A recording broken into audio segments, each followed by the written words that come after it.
There will come a moment, mark this, that the person who ghosted you will regret it. They'll stalk your stories, check if you're online, they'll text and delete, and in silence, they'll ask themselves, how did I lose him? But what you do next will determine one thing: will they crawl back, or will they forget you forever? Because if you chase now, if you explain, if you try to make sense of what went wrong, you lose. Not just them, you lose your edge, your mystery, your gravity, your silence. This isn't just about them anymore. This is about who you become when they walk away. So now I'm going to show you how to make them crawl back, with no begging, no pleading, and no texting first. Only stoic power. Only magnetic silence. Only results. Section 1. The psychological trigger behind crawling back. Before we make them crawl, we need to understand why people come back. It's not love that brings them back. It's ego imbalance. It's curiosity. It's fear that you forgot them first. So here's the law. The one who walks away with more dignity always gets remembered longer. Think about it. The last time you missed someone hard, it wasn't because they begged you to come back. It's because they didn't. It's because their silence hit deeper than your ego could handle. You didn't miss them. You missed their indifference. So when you're ghosted, dumped, or ignored, you don't get bitter. You get silent. Because silence shifts the power dynamic. It creates fear of replacement. It creates mystery in your absence. It creates value in your energy.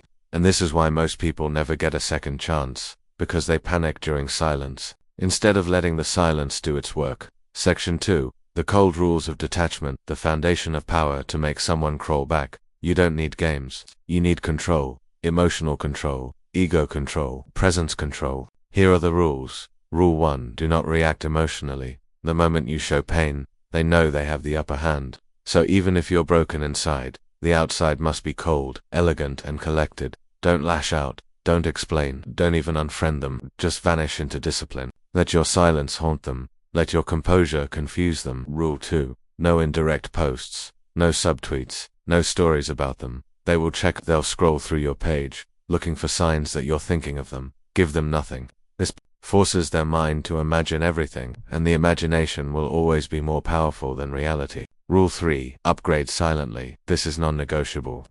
You can't just disappear. You must glow up in silence. Start dressing better. Start building your body. Start working on your money. Start surrounding yourself with people who elevate your presence, because nothing stings deeper than realizing the person you left just became 10 times harder to access. People don't regret losing who you were. They regret not having access to who you became. Section 3. Ego reversal, the secret weapon. The biggest reason people come crawling back is this: they realize you're no longer accessible emotionally. It's not about making them jealous. It's about making them invisible in your world. Here's how ego reversal works. 1. They leave thinking they're better than you. 2. You disappear completely, no proof of missing them. 3. They assume you're hurting, until you start posting differently. 4. You're glowing, you're surrounded, you're progressing. 5. Their ego takes a hit. Wait, how is he doing? Better without me. 6. Curiosity turns into obsession. 7. And then, silence breaks. They come back. They test the waters. But by then you're cold, you're not rude, you're just not available. That's when you've won, not when they text, but when their return means nothing to your stability. And this is where most people fail. They wait for the text. They look for signs. They secretly hope. And that's exactly what breaks your power. So don't hope. Work. Don't chase. Grow. And when they do come back, don't reward them with validation. Reward yourself with options. Because the one who walks in power has leverage, and leverage is everything. Section 4. Building your magnetic comeback era. You want them to come back, then become the version of you they were never ready for. Here's your mission blueprint. Step 1. Delete their access. Mute them. Archive them. Unfollow if necessary. Not to punish them, but to focus on yourself without distraction. Make them wonder what you're thinking. Let them spiral in silence. Let them check and find nothing. This is psychological warfare, and it works every time. Step 2. Fix your environment. No more sad music. No more watching breakup content. No more feeding the pain. Curate your world like your life is already 10 times better. Start becoming the man you promised yourself you would become. Change your schedule. Switch up your wardrobe. Hit the gym. Read Stoic books. Upgrade your digital presence. The goal is to become so focused that they're the ones who feel left behind.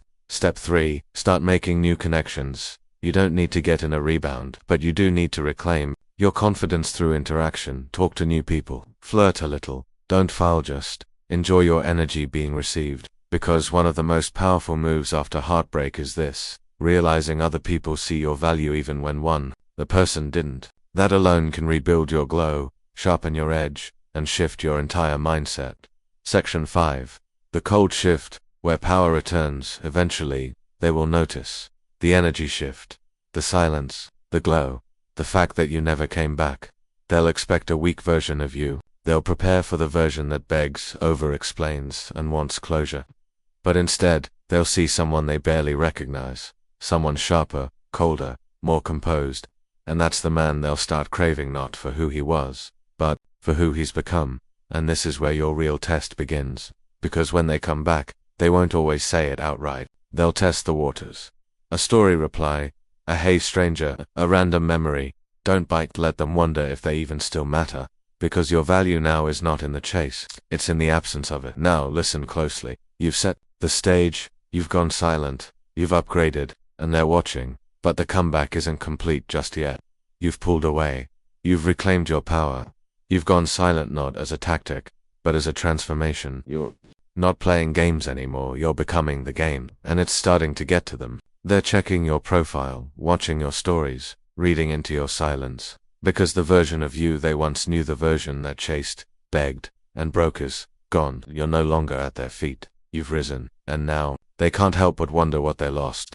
This is the second phase of the comeback. Magnetic and different. 1. The shift in perception. Silence always hits differently when it comes from someone who used to care deeply. In the first part, we focused on removing your emotional dependency and rebuilding your frame. Now we enter the space where they begin to notice your absence, not just as silence but as a void that they created, a void that you are not trying to fill anymore. The truth is, when someone expects you to fall apart without them and instead sees you glowing, rising, and unbothered, it confuses them. They begin to reflect, doubt creeps in, questions arise. Was I wrong? Was he stronger than I thought? Did I misread him all along? The power here lies in not needing to answer those questions. Your silence speaks volumes.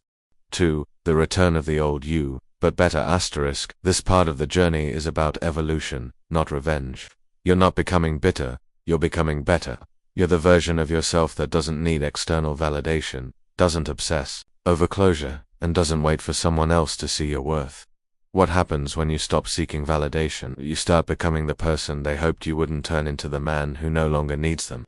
That's terrifying for them. It forces them to consider how much they misplayed their hand. The more emotionally detached you become, the more emotionally chaotic they get. Because deep down, they expected you to break, but you didn't. You leveled up. And now the gap between who you used to be and who you are becoming is impossible. 2. Ignore. 3. Emotional control equals unmatched power.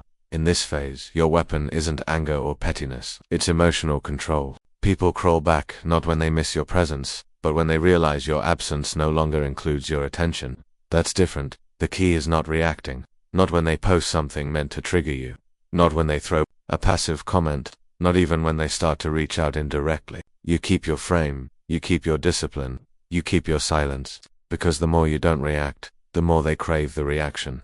They thought they were the sun and you were orbiting around them, but now they realize you've become your own universe. For the social signal effect. You may not notice it, but when you start glowing, it ripples out. Other people start noticing you. New people, better options, genuine energy, and the person who thought you'd wait forever starts to feel pressure. He's moving on and he actually looks happier. It hits their ego hard, especially if they were used to being the one in control. The more interest others show in you, the more your ex or the one who took you for granted starts to feel irrelevant. They hate the idea that you're not just fine, but actually thriving. This is why it's key to let your elevation be natural, not forced. Let your growth be consistent and real. People can smell fake progress, but they can also sense real momentum. You don't need to post it, they'll feel it. They always do. 5. Rewriting your presence in their mind. Every memory they had of you starts to shift when the version they remember no longer matches the version that exists. If you used to be emotionally reactive, but now you're calm and collected, start questioning everything. Was he always this strong and I just never noticed? Did I make a mistake? This rewiring process is critical. Your goal is not to convince them verbally that you've changed. That never works. Your goal is to become the version of you that doesn't even need them to know. That subtle confidence is magnetic. Asterisk 6. The comeback is personal, not public. Most people announce their comeback to get a reaction. That's not the energy we're on. You're not posting for likes. You're not subtweeting. You're not indirectly trying to get a reaction. Your comeback is quiet. Because true transformation doesn't need applause, it just shows. Your lifestyle starts aligning. Your boundaries become non-negotiable. Your energy becomes clean. You attract differently, move differently, speak differently, and without saying a word, they feel it. 7. The indirect reach-outs. Once they start feeling your shift, the testing begins. Random likes, a memory, DM comments on mutual posts, asking mutual friends how you're doing. All of this is a test to see if you still care. Do not bite. Let them feel the full weight of your evolution. This is not the time to reply to breadcrumbs. This is the time to maintain your power. You didn't come this far to start over again from weakness. 8. The realization that hurts them most. They begin to understand. You're no longer available. You're no longer the same. They no longer have access. That's when regret begins to kick in. They start replaying everything they did wrong. Every time they ignored you. Every time they thought they were irreplaceable. And the worst part for them, you don't even seem to be angry anymore. That silence, that indifference hurts more than any argument ever could. Because indifference means it's over. Truly over. And now, if they want you back, they'll have to crawl. Not because you're punishing them, but because you're no longer who you were. The terms have changed. 9. If they come back, you're in control now. And when they come back and they will try, you won't be desperate. You'll be different. You'll have standards. You won't chase. You'll observe. You'll ask, what's changed? And if nothing has, you'll walk away. Because the person they come back to isn't emotionally dependent. He's emotionally mature. You don't need them, but they'll want you. And that's the dynamic shift that changes everything. And that's when you truly begin to shift the dynamic. When you stop performing for validation and start walking in pure self-certainty. Something remarkable happens, not just in how they see you, but in how the entire world starts reacting to you. You become a man who is no longer seeking, chasing, or yearning. You are simply becoming. And in that becoming, the magnetic shift happens. They start watching. They start questioning. They start feeling the pressure of your absence, your power, your presence that now stretches far beyond their reach. The silence that screams. One of the most powerful weapons you now possess is silence. Not silence as in passivity, but silence as a message. Silence that says, I don't need to convince you. I don't need to explain myself. I'm too focused on building, becoming, and evolving to argue my worth. Let them wonder where you are. Let them see your name pop up and hesitate. Let them ask mutual friends if you're doing alright. Because while they're spiraling in curiosity, you're spiraling upward in purpose. And nothing stings more than realizing the person you thought you could replace is now irreplaceable. That's the truth. When you were chasing, you were forgettable. Now that you've pulled all that energy back, you've become unforgettable. When they watch in shadows, let's get real. At some point, they will check your socials. They will view your stories. They will casually bring up things that only someone who's been watching from the sidelines would know. But the question isn't, what do I post to make them jealous? The real question is, what am I doing in my life that makes me too busy to even think about them? That's the real flex. Not curated highlights. Not fake smiles in mirror selfies, but actual movement, silent growth, mastery. Maybe you learned a skill. Maybe you started a business. Maybe you're glowing in the gym or surrounded by solid people who make you feel alive again. You don't have to show it all.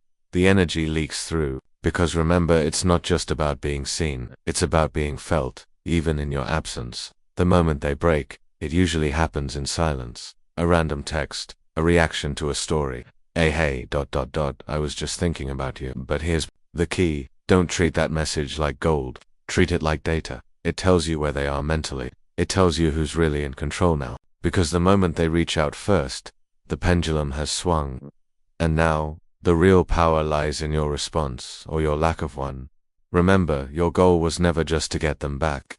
It was to get you back. And now that you have, you don't negotiate your peace just for nostalgia. You evaluate, observe, and move with purpose. Maybe you respond with calm indifference. Maybe you leave them on read. Maybe you reply, but this time it's you who has options.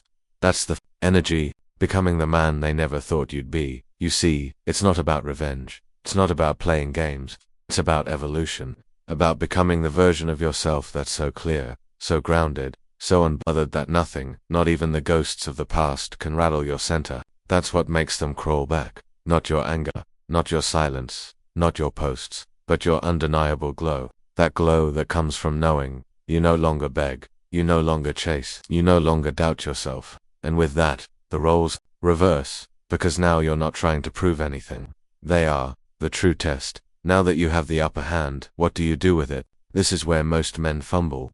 They confuse attention with commitment. They confuse a miss you with change. They let their ego drive the ship. But you've come too far for that.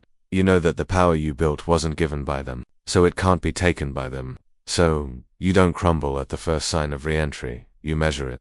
You let them prove, and if they don't, that's okay, because you've reached a level where being alone is no longer lonely, it's sacred. Where your solitude isn't punishment, it's protection. Where your time is not just available, it's earned. And suddenly, they're not the prize anymore. You are the man who never needed to be chased. So now what? You walk, with purpose, with presence, with peace. You don't look back, not with longing, but with clarity.